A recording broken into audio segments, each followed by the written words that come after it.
ஆட்சிக்கு வந்த உடனேயே மாணவர்கள் வாங்கிய கல்விக்கடன் முழுவதும் ரத்து செய்யப்படும் என வாக்களித்து அவர்களை நம்ப வைத்து ஏமாற்றியிருப்பதாக திமுக அரசு மீது அடுக்கடுக்கான குற்றச்சாட்டுகள் நிலவி வருகிறது.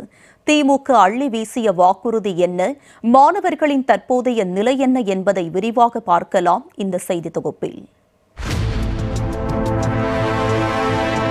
2021 சட்டமன்ற தேர்தலின் போது தமிழக மாணவர்களின் கல்விக்கடன் முழுவதையும் ரத்து செய்வதாக வாக்குறுதி அளித்தது திமுக.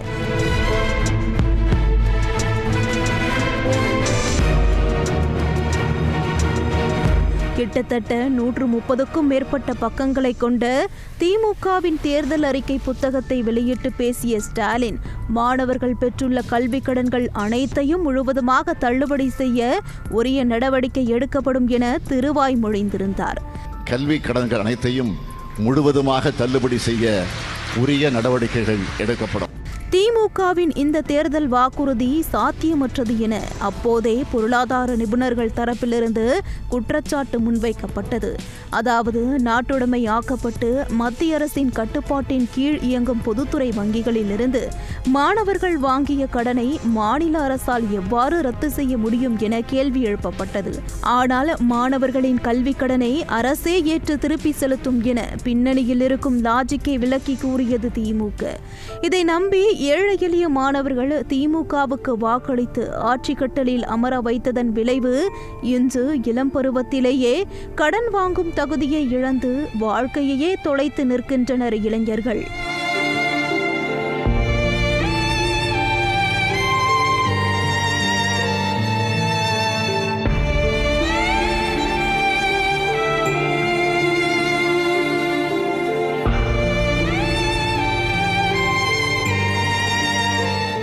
பொறியியல், மருத்துவம், உயர் படிப்புகள், ஆராய்ச்சி படிப்புக்கு போதிய நிதியில்லாமல் சிரமப்பட்ட எத்தனையோ ஏழை மாணவர்களுக்கு ஒரே நிவாரணமாக இருப்பது கல்விக் கடன் மட்டுமே. கடன் பெறும் மாணவர்கள் படிக்கும் காலத்தில் அந்த கடனை திரும்ப செலுத்த வேண்டியதில்லை. ஆனால் படிப்பை முடித்ததும் வாங்கிய கல்விக் கடனில் அசல் தொகையுடன் சேர்த்து வட்டியையும் மாதந்தோறும் தவணை முறையில் செலுத்த வேண்டும்.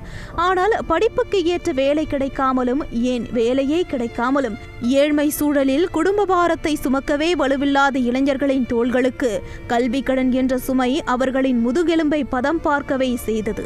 அவ்வாறு சிரமப்பட்டு கொண்டிருந்த மாணவர்களுக்கு திமுக அளித்த கல்விக் கடன் ரத்து என்ற வாக்குறுதி ஆறுதலாகவே இருந்தது. அதன்படி கல்விக் கடன் ரத்தாகிவிடும் என்ற நம்பிக்கையில் மாணவர்கள் கல்விக் கடனை திரும்ப செலுத்தாமல் இருந்தனர். ஆனால் கல்விக் கடன் விவகாரத்தில் மாணவர்களை இன்று வரை நம்ப வைத்து ஏமாற்றி வருகிறது திமுக. இவங்க கல்வி கடனை தந்துடுவோம், இந்த மாதிரி ரத்து பண்ணிவிடுவோம் அப்படின்னு சொன்னப்போ உடனே எல்லா மாணவர்களையும், என்னையும் உட்பட எல்லா மாணவர்களும் சந்தோஷம் தான் பட்டாங்க. ஓகே, கல்வி கடன் ரத்து பண்ணிட்டா நம்ம எதாக இருந்தாலும் பார்த்துக்கலாம் அப்படின்னு. இப்போ இவங்க கல்வி கடன் ரத்து பண்ணுறங்கிற ஒரு பேரில் இது வரைக்கும் எதையுமே பண்ணாமல் அப்படியே இருக்காங்க. இது மாணவர்களுக்கு ரொம்ப மன உளைச்சலை ஏற்படுத்திகிட்டு இருக்கு. இந்த கல்வி கடனை ரத்து பண்ணாமல் இருக்கிறதுனால நிறையா மாணவர்கள் படிக்காமல் போகிறது, சூசைட் அட்டம் பண்ணுறதுக்கு கூட நிறையா மாணவர்கள் ரொம்ப இதாக இருக்காங்க. அந்த மாதிரி இருக்கிற சூழலில் தமிழ்நாடு அரசு கல்வியை தர சொன்னால், இலவச கல்வியை தர சொன்னால் கடனை தருது. அந்த கடனை அடைக்கிறது தான் இவங்களோட முழு நேர வேலையாக இருக்கணும் அப்படிங்கிற ஒரு போக்கை உருவாக்குது. கொடுத்த வாக்குறுதி என்ன? இந்த கல்வி கடனை ரத்து பண்ணணும். கல்வி கடனை அடைக்காமல் இருக்கிறது ரொம்ப மெத்தன போக்கு. இதை அடைக்கலைன்னா கண்டிப்பாக இந்த ஆட்சி மாற்றம் ஏற்படும். ஆட்சி மாற்றத்தை கல்லூரி படிக்கிற மாணவர்கள், பள்ளி படிக்கிற மாணவர்கள் எல்லாருமே ஆட்சி மாற்றத்தை கண்டிப்பாக கொண்டு வருவோம். தமிழகத்தில் திமுக ஆட்சி அமைந்தவுடனேயே மாணவர்களின் கல்விக் கடன் உடனடியாக ரத்து செய்யப்படும் என அறிவிக்கப்பட்டிருந்த நிலையில் 2021 அக்டோபர் மாதம் செய்தியாளர்களுக்கு பதிலளித்த திமுகவின் அப்போதைய நிதியமைச்சர் PTR பழனிவேல் தியாகராஜன், மாணவர்களுக்கான கல்விக் கடனை ரத்து செய்வது குறித்து முதலமைச்சர் பரிந்துரையின் பேரில் ஆய்வு நடைபெற்று வருவதாக கூறியிருந்தார். திமுக அமைச்சரின் இந்த பதில் விரைவில் அறிவிப்பு வெளியாகும் என்ற நம்பிக்கையை மாணவர்களிடையே ஆழமாக பதிய வைத்தது. இந்த நிலையில்தான் 2022ஆம் ஆண்டு கல்விக் கடன் ரத்து அறிவிப்பு எப்போது வெளியாகும் என செய்தியாளர்கள் எழுப்பிய கேள்விக்கு அரசின் நிதிநிலைக்கு ஏற்ப கல்விக் கடன் ரத்து செய்யப்படும் என திமுகவின் அப்போதைய உயர்கல்வித்துறை அமைச்சர் பொன்முடி அலட்சியமாக பதிலளித்தது மாணவர்கள் மற்றும் பெற்றோர்களை நிலைக்குலைய செய்தது.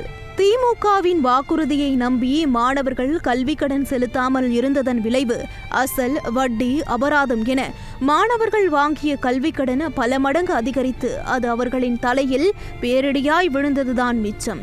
வாங்கிய கடனை திருப்பி செலுத்த கூறி வங்கிகளின் நெருக்கடிக்கு மாணவர்கள் ஆளாகி இருப்பது ஒரு பக்கம் என்றால், மறுபக்கம் இளம் பருவத்திலேயே சிபில் ஸ்கோர் பாதிக்கப்பட்டு மேற்கொண்டு எந்தவொரு கடனையும் வாங்கும் தகுதியை இழந்து வாழ்க்கையையே தொலைத்து நிற்கின்றனர் மாணவர்கள். ஒவ்வொரு வங்கியும் நிதி நிறுவனங்களும் கடன்தாரரின் நம்பகத்தன்மையை அறிய உதவும் சிபில் ஸ்கோர் சரிபார்ப்பு வாயிலாகவே கடன் வழங்குகின்றன. ஆனால் திமுகவை நம்பி கல்வி கடன் செலுத்தாமல் விட்ட மாணவர்களின் பெயர் வாரக்கடன் பட்டியலில் சேர்க்கப்பட்டு கடன் வாங்க தகுதியில்லாதவர்களாக அடையாளப்படுத்தப்பட்டது. இதனால் கல்வி கடன் வாங்கி பட்டம் பெற்றும் வேலை கிடைக்காமல் இருக்கும் எத்தனையோ மாணவர்கள் சுயதொழில் துவங்க வங்கிகளை நாடும் போது அவர்களுக்கு கடன் மறுக்கப்படுகிறது. ஏன் செல்போன், வாகனம் என நுகர்வோர் பொருட்களை கூட தவணை முறையில் வாங்கும் தகுதியை இழந்து நிற்கின்றனர் மாணவர்கள். வாழ்க்கையில் உயரத்தை அடைய வேண்டும் என எத்தனையோ கனவுகளோடு பட்டம் பெற்ற மாணவர்கள் திமுகவின் ஏமாற்று அரசியலால் கடனாளி என்னும் பட்டத்தையும் கடன் வாங்க தகுதி இல்லாதவர் என்ற பழியையும் தாங்கி எதிர்காலத்தையே தொலைத்து நிற்பதுதான் வேதனையின் உச்சம். இந்த நிலையில் 2024ஆம் ஆண்டு நடந்த நாடாளுமன்ற தேர்தலின் போது மாணவர்களின் கல்வி கடன் ரத்து செய்யப்படும் என்ற அதே வாக்குறுதியை வழங்கியது திமுக. ஏற்கனவே சட்டமன்ற தேர்தலின் போது கொடுக்கப்பட்ட வாக்குறுதியே 4 ஆண்டுகளாக நிறைவேற்றப்படாமல் இருக்கும் சூழலில் மீண்டும் மாணவர்களை பகடைக்காயாக உருட்டி திமுக ஆடிய வாக்கு அரசியல் எப்பேற்பட்ட மோசடித்தனம் என்றே விமர்சிக்கப்பட்டது.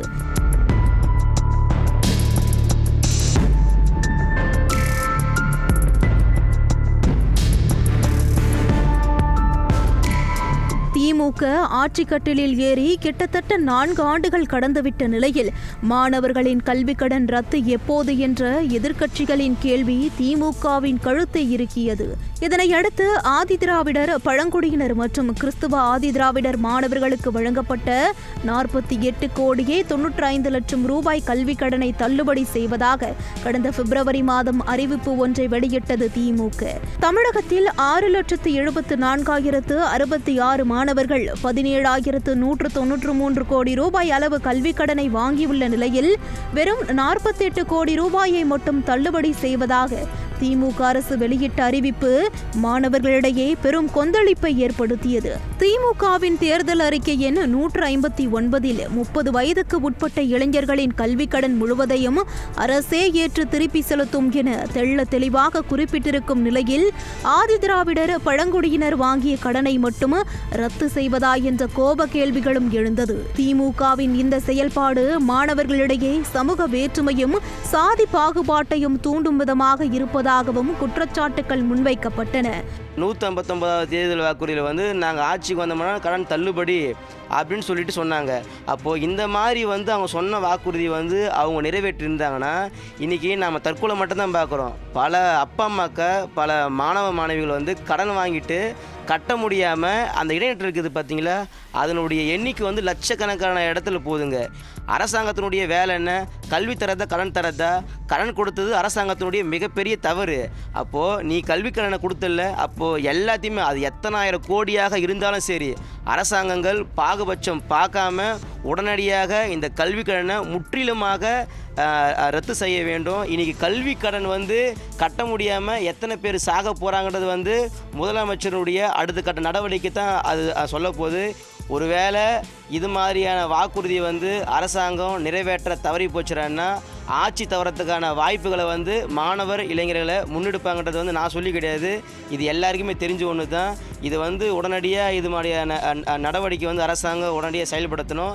செயல்படுத்தாவிட்டால் அரசாங்கம் செயலிழந்து போகிறதுக்கான வேலைகளை மாணவர்கள் நிச்சயமாக முன்னெடுப்பாங்க. அது மட்டுமின்றி தேர்தல் வாக்குறுதியின்படி மாணவர்களின் கல்வி கடன் ரத்து என்ற அறிவிப்பை திமுக செயல்படுத்தவில்லை.